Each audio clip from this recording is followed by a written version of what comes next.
Ayah pria ini telah meninggal selama 15 tahun. Tetapi pagi ini ia menerima warisan tak terduga dari ayahnya. Penasaran, ia membukanya dan melihat.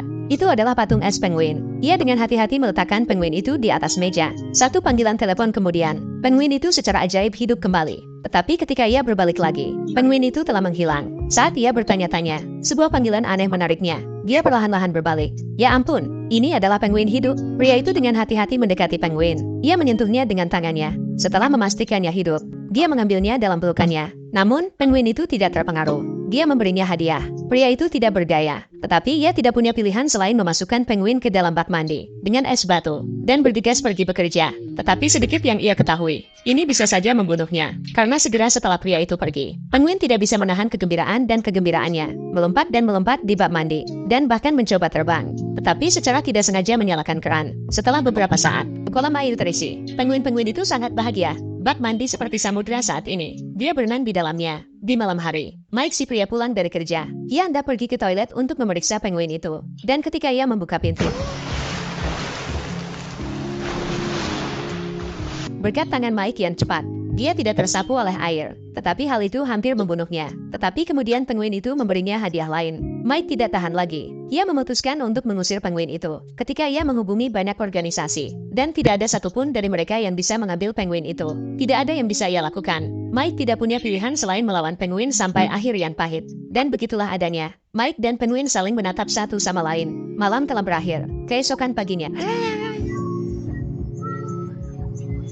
jam alarm penguin membangunkan Mike. Mike tidak tahan lagi. Ia melemparkan penguin itu tepat di luar pintu. Penguin itu tampaknya telah melekat pada Mike. Ia tidak ingin pergi. Jadi Mike melemparkan air dari vas ke lantai, mengambil penguin. Selamat tinggal. Mike senang bisa menyingkirkan penguin itu. Tetapi ia dihentikan oleh seorang penjaga keamanan tepat saat ia keluar dari lift. Petugas keamanan yang baik hati membantu Mike menemukan penguin itu. Mike segera menyangkalnya. Tetapi semua buktinya ada di sana. Mike tidak punya pilihan selain membawa penguin itu pergi. Untuk menjaga rahasia penjaga keamanan, dia juga membayar petugas keamanan untuk tutup mulut. Itu adalah sebuah kerugian. Penguin itu tidak dikirim pergi dan dia kehilangan uang. Tetapi kemudian ada kejutan. Seekor penguin mematahkan hati Mike. Kemudian 5 lagi datang. Penguin baru tidak malu-malu. Beberapa datang mencari makanan mereka sendiri. Beberapa pergi untuk berendam di toilet terlebih dahulu. Kelompok penguin ini sangat pandai memecah rumah. Berhadapan dengan penguin-penguin ini, Mike mengalami kesulitan. Dan saat itulah, mantan istri Mike sedang berkunjung bersama anak-anaknya. Yang mengejutkan, anak-anak sangat menyukai penguin. Hal ini membuat anak-anak dan Mike semakin dekat.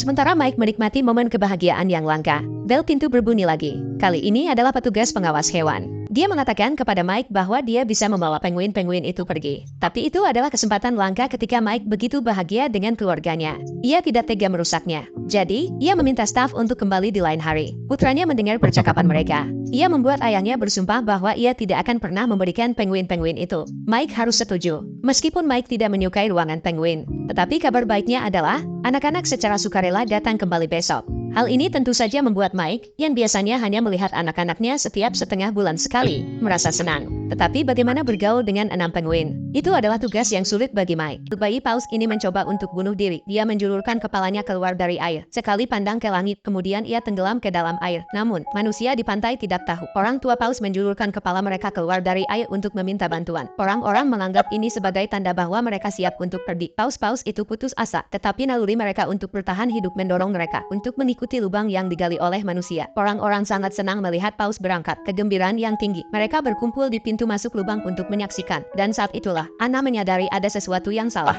Bayi paus itu hilang. Ia pergi ke lubang pertama untuk mencarinya. Airnya membengkak, tetapi paus itu tidak terlihat. Anna bingung. Ia baru saja bersama orang tuanya. Bagaimana mungkin ia bisa menghilang dalam sekejap? Dan saat itulah, wali kota berbicara tentang hukum alam yang kejam untuk bertahan hidup. Bayi paus itu sangat sakit. Orang tuanya enggan pergi untuk merawatnya. Ia tidak ingin menyeret keluarganya ke bawah. Ia harus mengorbankan dirinya sendiri. Ia berhenti berenang. Ia membiarkan tubuhnya tenggelam ke dalam kegelapan laut. Anna tidak bisa menerima kebenaran. Dia berteriak kesakitan. Ia ambruk ke tanah. Kesedihan menyelimuti semua orang. Tetapi penyelamatan terus berlanjut. Hawa dingin akan datang. Mereka harus segera mencapai perairan terbuka secepat mungkin. Kalau tidak, 2 paus yang tersisa akan tenggelam juga. wali kota telah memobilisasi semua warga. Semua orang menghentikan apa yang mereka lakukan. Mereka mengambil peralatan mereka dan bergegas ke lokasi. Meskipun banyak orang datang untuk membantu, tetapi masih ada masalah di hadapan mereka. Esnya menumpuk, dinding es telah terbentuk ribuan kilometer di bawah laut. Kapal pemecah es terjebak 200 menjauhnya. Tidak mungkin menerobos dengan tangan.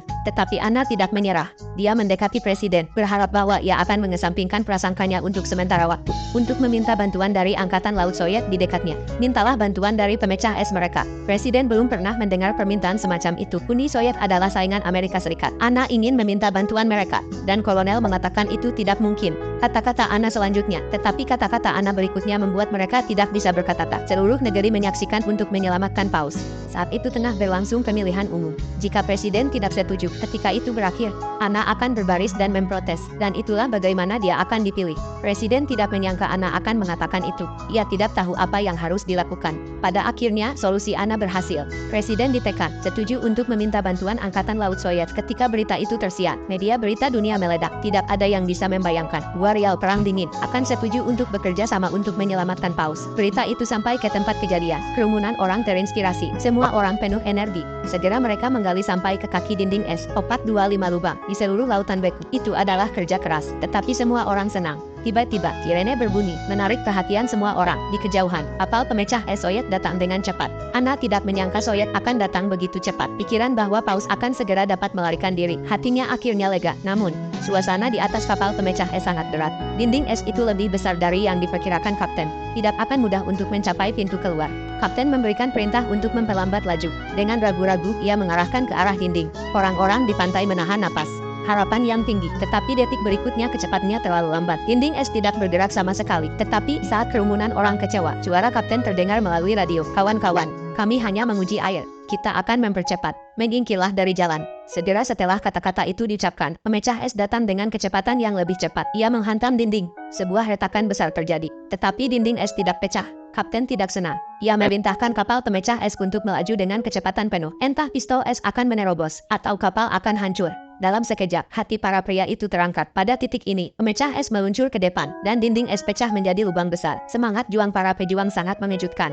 Ini bukan waktunya untuk bersukacita. Kerumunan orang bergegas ke dinding dan menunggu. Namun, 1 menit telah berlalu, 2 menit telah berlalu. Tetapi paus itu lambat untuk menampakkan dirinya. Tapi, tepat ketika semua orang berpikir mereka telah gagal, sesosok tubuh muncul dari kedalaman, dan langsung ke langit menyaksikan 2 ekor paus saling berkejaran, berenang ke kejauhan. Semua orang merasa bahagia untuk mereka dari lubuk hati mereka yang terdalam. Pada saat ini, orang lupa akan perjuangan antara politik dan kepentingan, melupakan perpecahan antara bangsa dan ras. Dalam menghadapi mukiat besar kehidupan, mereka bersorak bersama. Untuk waktu yang lama mereka tidak bisa berhenti.